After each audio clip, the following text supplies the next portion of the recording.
Hey guys, Jedi here. This is an amendment to part 2 because if you'll notice in part 2 when I'm putting on the Delta ring, I wanted to throw this in here. That part is missing from the video. I lost it. I don't know what's happened to it. But basically, now the C-clamp that goes onto the Delta ring, and then you got the tooth ring on there, and you got the springs. Now there's a hole in there that lines up with a hole in the springs, which lines into the two areas in the gap of the C-clamp, which also lines up with a hole in the top of the upper receiver body. Now, what this is for the gas tube to pass through the Delta ring and into the body.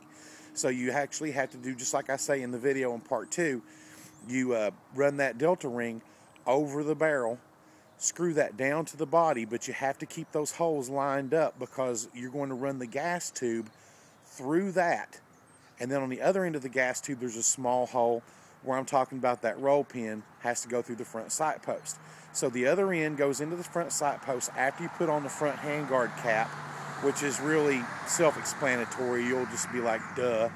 And then you put that roll pin in and that locks everything down. And then you just take a flathead screwdriver once you get everything lined up and set in there and, just tap it down a little bit, locking that barrel into the upper receiver. But I wanted to make sure that I got that part out there for you guys so you would know.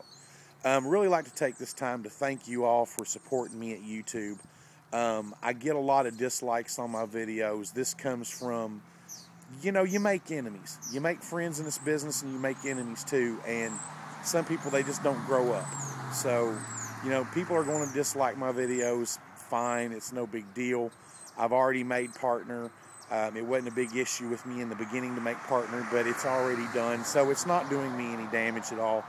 But, I want to do these videos to get out there with you guys and help you out. So this spring, when the gas guns come into effect and you can get out there and you can play with them, they're awesome. I highly suggest, if you haven't stepped into the world of the GBBR, that you do so. There are a lot of guns out there. You have a lot of choices. I would personally stay away from the AGMs. There's a huge draw to them because they're cheap, but man, they will break, sometimes within a day, and they're just pure garbage. So, some of you guys out there may have one and not had any problems. See, that's the thing about airsoft. You review a gun, and you may have one person say, I've had this issue, and other people say, I haven't had this issue. I had a lot of people tell me that their SCAR breaks BBs. Mine's never done it. So, there's a lot of wobble room in there for quality on these guns. I mean, yeah, I would like to see them all be completely perfect, but even the Western Arms and Inokatsus, even they have bugs. So it's just something that you have to work through. But the AGMs have a lot of bugs. KJW is a nice GBBR. That's where I would begin. The JGs and AGMs, I would stay away from those. Save up your money and get yourself either a WE, a WOC challenge kit is a great way to start. It's a good quality gun. It's well worth every penny. And then, of course, there's the NOs and the Western Arms. But, guys, there's no sense in not having a good GBBR. I mean, it's a great thing to play with during the summer.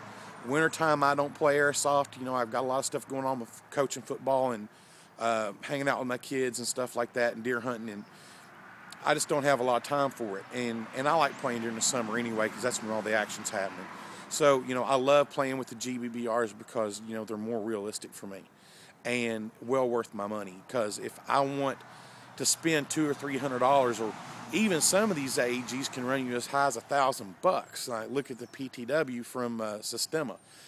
To me, that's just ridiculous to get that one. So, everybody has their own opinion. I have mine. I stick to it. Like I said, thanks for coming over and watching me on my channel. Thank you for supporting me at YouTube and RX. We'll get all that stuff ironed out. Man, it's been a daunting task getting this website back up. We're going to get everything put together. Well wishes go out to Goat, a good friend of mine, and we've had our problems in the past, brother, but take care of yourself and hope to see you soon. This is the Jedi 270 from Airsoft RX. Thanks for watching.